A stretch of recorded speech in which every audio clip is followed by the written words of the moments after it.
જય શ્રી કૃષ્ણ. સર્વ વૈષ્ણવોને મારા ભગવત સ્મરણ. શ્રી ગુસાઈજી પરમ દયાલ કી જય. 252 વૈષ્ણવોની વાર્તા. વૈષ્ણવ છે વિસ્મા, બે ભાઈ પટેલ. તો એમના વાર્તા પ્રસંગ પહેલો અને બીજો આપણે નિહાળી ચૂક્યા છીએ. આજે આપણે વાર્તા પ્રસંગ ત્રીજો અને વાર્તા પ્રસંગ ચોથો બંને નિહાળીશું. તો વળી એક દિવસ શ્રીનાથજી પોતાના ભોજન કરવાના સમયે તેને ગ્વાલો ગોવાળો પાસે બેસાડે છે. તે સારી રીતે પ્રસાદ લે છે. પાતળ તો ભીતરીઓ છે એ જ્યાં મૂકી ગયો હતો ત્યાં મૂકેલી રહે છે. બીજે દિવસે ભીતરીઓ પાતળ મૂકવા જાય છે ત્યારે ગઈકાલની પાતળ એમને એમ પડેલી તે જુએ છે. એથી તે પટેલને પૂછે છે કે પટેલ, તમે કાલે પ્રસાદ કેમ નહીં લીધો? પટેલ તેને, હું તો હવે શ્રીનાથજીની સાથે જમું છું, તમે મારી પાતળ કેમ મૂકી જાઓ છો? તેની આ વાત સાંભળી અને ભીતરીઓ શ્રી ગુસાઈજીને આ વાત કરે છે. ત્યારે તેઓ મૌન રહે છે અને બીજા દિવસે પટેલ તેમના દર્શને આવે છે ત્યારે તેઓ તેને, પટેલ, તું 2 દિવસથી તારી પાતળ કેમ નથી લેતો એમ પૂછે છે. તે તેમને, કાકાજી, હું તો શ્રીનાથજીની ગ્વાલ મંડળીમાં જમું છું, તો પછી એ પાતળ લઈને શું કરું? મને તો ત્યાં જમવાથી ભૂખ છે લાગતી નથી. તેની વાત સાંભળીને શ્રી ગુસાઈજીનું હૃદય છે ભરાઈ આવે છે કે ઓહો, કે આ ભોળા ઉપર તો જો પ્રભુએ કેવી કૃપા કરી. ગ્વાલ મંડળી સાથે છે એ ભોજન છે, એ આ આરોગ્ય છે. તો આના ભાગ્ય ઉપર વારી જાય છે. આ પટેલ ઉપર શ્રીનાથજીની આવી કૃપા. તો આવી કૃપા શ્રીનાથજી વરસાવે છે. તો ભગવાને તો અગાઉ છે જણાવ્યા અનુસાર ગાયો ખૂબ જ પ્રિય છે ભગવાનને, અને તેઓ પણ છે એ ગાયોની સેવા કરે છે. તેથી તેઓ ગોપાળ તરીકે ઓળખાય છે અને એથી જ તો તેમને ગાયો, ગ્વાલો, ગોવાળો ખૂબ જ વાલા છે પ્રભુને. જેથી પોતાના ભોજન સમયે તેઓ પણ ભોજન માટે આ પટેલને પોતાની સાથે બેસાડે છે. પેલા પટેલને પણ આ સદભાગ્ય પ્રાપ્ત થાય છે. અહીં સ્વયં ભગવાનનો ગૌ સેવા પ્રત્યેનો અને ગ્વાલો, ગોવાળો, ગોપો તરફનો પ્રેમ ભાવ જોવા મળે છે. તેથી જ જીવે શ્રી ઠાકોરજીની સેવામાં આવો શુદ્ધ ભાવ રાખવો. એ પટેલ આવો ભોળો હોય, શ્રીનાથજી તેના પર આમ અમી દ્રષ્ટિ રાખે છે. શ્રીનાથજીને મેળવવાનો મોટો અને સરળ ઉપાય ગાયોની સેવા છે. જો કોઈ ગાયોની સેવા મન લગાડીને કરે તો શ્રીનાથજી છે થોડા જ દિવસમાં તેના ઉપર આ રીતે પ્રસન્ન થાય. તેથી શ્રી આચાર્યજી મહાપ્રભુજીના માર્ગમાં ગાયોની સેવાનો આ પ્રભાવ છે. હવે વાર્તા પ્રસંગ ચોથો લઈએ. શ્રીનાથજીના સિંહદ્વારનો પોરિયો છે એ દરવાન કેટલાક દિવસ માટે કોઈક ગામ ગયો હતો. જ્યારે અધિકારી શ્રી ગુસાઈજીને, મહારાજ, હવે સિંહદ્વારની પોળ છે એ પર બેસવા માટે કોને આજ્ઞા કરો છો એમ પૂછતા તેઓ પટેલને બોલાવવા એક વ્રજવાસીને મોકલે છે. તે જઈ અને આ પટેલ છે જે ગૌશાળામાં કામ કરે છે એ પટેલને, તને કે શ્રી ગુસાઈજી બોલાવે છે એમ કહે છે. તે પટેલ તેને કહે છે કે હું તો કામ છોડીને તારા ગુસાઈજી પાસે નથી આવતો. હું અહીંથી તારા ગુસાઈજી પાસે જાઉં અને મારા કાકાજી સાંભળે તોય કે મારી પાતળ છે કાકાજી નહીં મૂકે એમ કહે છે. પણ એને ખબર નથી કાકાજી છે એ જ ગુસાઈજી એમ. તો તેની વાત સાંભળી વ્રજવાસી છે એ તો શ્રી ગુસાઈજીને બધી વાત કહે છે. તેઓ તેને આમ કહેવાથી પટેલ નહીં આવે. હવે તું કે જઈ અને એને એમ કે તને કાકાજી બોલાવે છે, માટે તું જલ્દી ચાલ. તેથી તે તારી સાથે ચાલ્યો આવશે. તેથી તે ફરી પટેલ પાસે જઈ અને તેને કહે છે કે પટેલ, તને કાકાજી બોલાવે છે એમ કહે છે. તેથી તે તેની સાથે જાય છે. શ્રી ગુસાઈજી તેને, પટેલ, તું શ્રીનાથજીની સિંહપોળ પર બેસ્યા કર એમ જણાવે છે. ત્યારે પટેલ શ્રી ગુસાઈજીને વિનંતી કરે છે કે કાકાજી, મને તો ત્યાં ખીરકમાં ગમે છે. હવે તમે અહીં કહો છો તો અહીં બેહીશ, પણ પાતળ તમે મૂક્યા કરજો એમ. મૂકશો કે નહીં? એથી તેની વાત સાંભળીને તે ખૂબ જ રાજી થાય છે કે સાવ ભોળો સાલો. તો પોતે શ્રીમુખે પટેલને કહે છે કે પટેલ, તું તને કહે છે હું તને પાતળ મૂકીશ. વળી તને જે કંઈ જોઈએ તે તું શ્રીનાથજીના પ્રસાદી ભંડારમાંથી તું લેજે એમ પણ જણાવે છે. તો પટેલને છે એ ખીરકમાં ગમતું હોવાથી તે ગૌ સેવામાં વ્યસ્ત રહે છે. આમ છતાં શ્રીનાથજીની સિંહપોળ પર બેસવાની શ્રી ગુસાઈજીની આજ્ઞાને માથે ચઢાવે છે અને અહીંથી તેની સેવ્યની આજ્ઞાનું પાલન કરવાની ભાવના છે એ જોવા મળે છે. પછી શ્રી ગુસાઈજી પ્રસાદી ભંડારીને આ પટેલ જે કંઈ પ્રસાદ જ્યારે પણ માગે ત્યારે આપજે એવી આજ્ઞા કરે છે. અને ક્યારેક જો પટેલ મારી આગળ આવીને એમ કહે કે મહારાજ મને આ વસ્તુ ભંડારીએ નહીં આપી તો હું તારા ઉપર ખીજાઈશ, તો તેમના વચન સાંભળીને તેટલામાં છે તેનામાં પટેલનો ડર છે એ ઘર કરી જાય છે. પટેલ પણ પોતાને પેટભર ખાવાનું જ તેની પાસે લે છે, વધારે કંઈ માગતો નથી.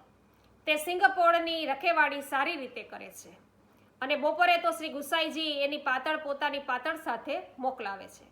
આમ એવી કૃપા શ્રી ગુસાઈજી તેના પર કરે છે. તો કેટલો આ પટેલ ભોળો અને સંતોષી જીવ છે. પોતાના ઉદર જોગું જે ખાવાનું લે છે તેનામાં લોભ વૃત્તિ છે નહીં, અને તે શ્રીનાથજીની સિંહપુરની રખેવાળી છે એ પણ સારી રીતે કરે છે. આમ અહીં તેની ફરજ નિષ્ઠતા છે એ નજર સમક્ષ તરી ઉઠે છે.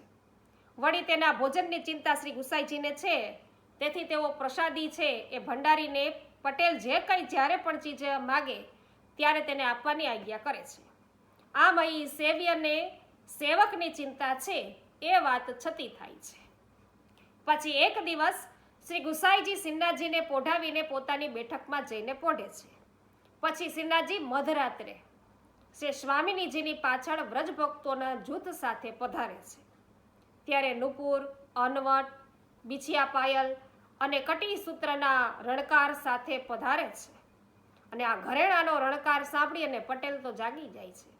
હાથમાં લાઠી લઈ અને સિંહપોળને ઘેરી લે છે અને ઊભો રહે છે આડો. ત્યારે શ્રીનાથજી સ્વામિનીજી તરફ જોઈ અને હસે છે.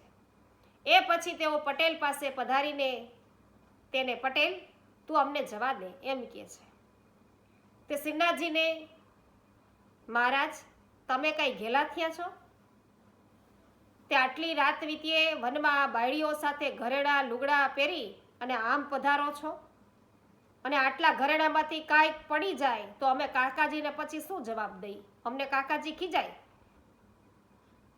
અને કે તું અહીં બેઠો હતો અને શ્રીનાથજી રાત વેળાએ તેને કેમ જવા દીધા? ઘરેણું તો તમે પાડી આવો અને કાકાજી મારા પર ખીજાશે તો સવારે કે મને પાતળ નહીં મોકલે તો હું શું કરું? તો શ્રીનાથજી પટેલ પર એવી તો કૃપા કરે છે અને પટેલ પણ તેમનો એવો ભક્ત છે કે બંનેને એકબીજાની ફિકર લે છે. તેથી જ તો પટેલ શ્રીનાથજીને સવાલ છે એ પણ કરી શકે છે. તો એથી જ તો શ્રીનાથજી રાત છે એ મધરાતે બાળીઓ સાથે ઘરેણા અને વસ્ત્રો પહેરીને વનમાં પધારે છે. એથી તે તેમને કહે છે કે મહારાજ કાંઈ ઘેલા થયા છો?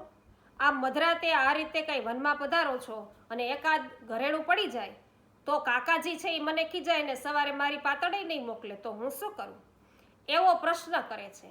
તો અહીં શ્રીનાથજી અંગેની ચિંતા એને છે, કાકાજીના ખીજાવાનો ડર અને પોતાના ભોજન અંગેની ફિકર છે એ પણ અહીંયા જણાય છે. આ વાત સાંભળીને શ્રીનાથજી મનોમન ખૂબ પ્રસન્ન થાય છે અને પોતાના શ્રીકંઠમાંથી એક હાર કાઢીને આપે છે. અને આ હાર તું શ્રી ગુસાઈજીને આપજે અને કહેજે કે આ હાર શ્રીનાથજીએ આપ્યો છે, અને પછી કે શ્રી ગુસાઈજી તારા પર ખીજાશે નહીં એમ કે છે. આમ શ્રીનાથજી પટેલને હારની એંધાણી આપીને નિશાની આપીને અને એનું સમાધાન છે એ ઘણી રીતે કરે છે. ત્યારે તે દરવાજો ખોલે છે અને પછી તે એક બાજુએ ઊભો રહે છે. ત્યારે પ્રથમ તો શ્રીનાથજી અને પછી અનેક જૂથો વ્રજભક્તોના પધારે છે. એ બધાના દર્શન આ પટેલને થાય છે અને એથી તે મનોમન ખૂબ જ નવાઈ પામે છે. અને ત્યારે એમ બોલે છે કે આટલી બાળીઓને ઘરમાં જતી તો જોઈ નથી અને આટલીને માટે ઘરમાં જગ્યાએ પણ નથી, તો આ બધી ક્યાં રહેતી હશે? અને હવે હું એમની પાછળ જઈને જોઉં તો ખરો કે આ વનમાં જઈ અને તેઓ શું કરે છે. તો આ જાણવાની એની જિજ્ઞાસા વૃત્તિ છે ને એ જોવે છે. તો એ બધી છે એ ક્યાં રહેતી હશે એવી એને ચટપટી થાય છે. તો એવો મનોમન નિર્ણય કરી અને તે વ્રજભક્તો પધાર્યા પછી સિંહપોળના દ્વાર બંધ કરીને પોતે પણ તેઓની પાછળ પાછળ જાય છે. અને એ વખતે શ્રીનાથજી શ્રી વૃંદાવન પારાશોલી પધારે છે અને ત્યાં જઈને શ્રી યમુનાજીના તટ પર તેઓ બિરાજે છે. અને પછી એ તો એક કુંજની નીચે લપાઈને બેસી રહે છે આ પટેલ. અને પછી શ્રીનાથજી છે એ નૃત્યારંભ કરે છે. ત્યારે રાસ મંડળના એ પટેલ દર્શન કરે છે. પછી વ્રજ ભક્તો છે નૃત્ય કરવા લાગે છે અને નૃત્ય કરતા થાકે છે ત્યારે શ્રીનાથજી શ્રી યમુનાજીની નિકટ જઈને બિરાજે છે. ત્યારે એ પટેલ કુંજમાંથી નીકળીને જે ઠેકાણે રાસ મંડળ થયો હતો ત્યાં આભરણો વીણવા લાગે છે. કારણ કે રાસ ખેલતા જે બધા આભૂષણો ખર્યા છે પડ્યા છે એ વીણવા લાગે છે અને કેટલાક આભરણો તે વીણે છે. અને પછી રાસ છે એ શ્રી યમુનાજી છે એના કાંઠે કરે છે શ્રીનાથજી. પછી થાકી જવાથી ફરી કુંજમાં વ્રજભક્તો સહિત તેઓ પધારે છે. ત્યારે યમુનાજીના ઘાટ પર જઈને તે પટેલ છે એ આભરણો વીણે છે. તેથી આ રાસમાં આભરણોથી તેની જોડી ભળાઈ જાય છે. અને પછી 4 ઘડી રાત્રે છે ત્યારે શ્રીનાથજી તો પોતાના મંદિરમાં પધારે છે અને પટેલ એ શ્રી ગુસાઈજી પાસે બેઠકમાં જાય છે. તો અહીં શ્રીનાથજી વ્રજભક્તો સાથે નૃત્ય કરે છે જેથી તેઓ રાસ અને નૃત્યના પણ શોખીન હોવાનું અહીં સ્પષ્ટ થાય છે. એ વખતે શ્રી ગુસાઈજી તેલ લગાવી રહ્યા હોય છે કે જ્યારે જાય છે પટેલ ત્યારે. એટલે એ પટેલ આવીને કાકાજી પાસે આવીને કાકાજી મહારાજ કહી અને આભરણની પોટલી તેમની આગળ મૂકે છે.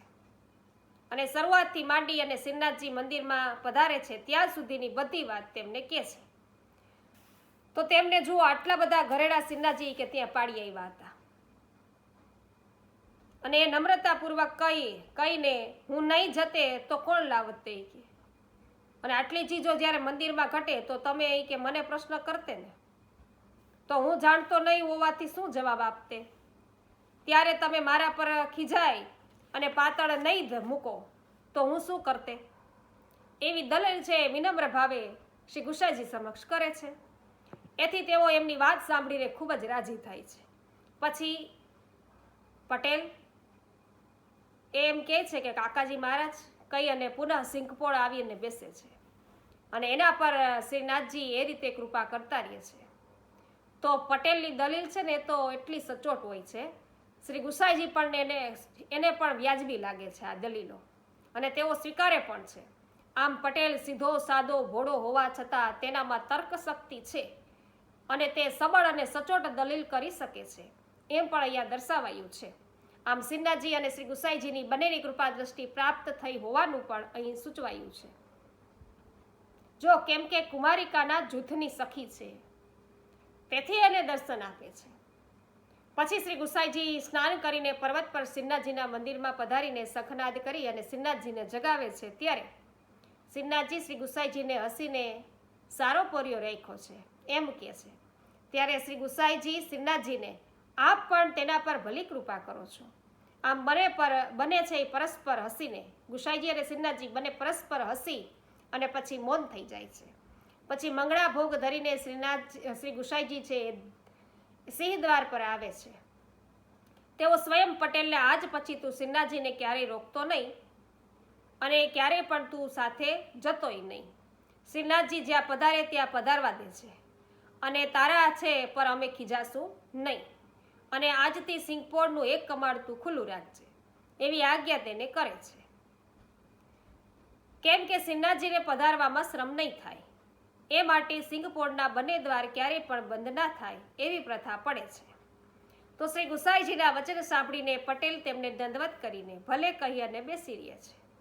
અને પછી શ્રીનાથજી ક્યાંક પધારતા તો એ પટેલ એ દિવસથી તેમને રોકતા નથી, પણ શ્રીનાથજી તેના પર એવી કૃપા કરતા કે પધારતી વખતે તેને દર્શન છે નિત્ય આપતા રહે છે અને એ પછી જ તેઓ પધારતા રહે છે. તો શ્રીનાથજીએ પટેલ પર આવી કૃપા દ્રષ્ટિ રાખે છે. આ પટેલ શ્રી ગુસાઈજીની કૃપાથી આવા ભગવદીય થયા હતા અને એમની વાર્તા તો વૈષ્ણવો કેટલી છે ક્યાં સુધી કહેવી. તો આજનો વાર્તા પ્રસંગ ખરેખર રસપ્રદ હતો. આપ સર્વને અવશ્ય પસંદ પડ્યો હશે તો અવશ્ય વિડીયોને લાઈક કરજો, કમેન્ટ કરજો, શેર કરવાનું ભૂલશો નહીં. હજુ સુધી ચેનલ છે પુષ્ટિ સત્સંગને આપે સબસ્ક્રાઈબ ન કરી હોય તો અવશ્ય કરી લેજો અને સાથે આવા જ રસપ્રદ સત્સંગો સાંભળવા માટે સ્ક્રીન પર લિસ્ટ આપ્યું છે તેના પર ક્લિક કરશો. શ્રી ગુસાઈજી પરમ દયાલ કી જય. જય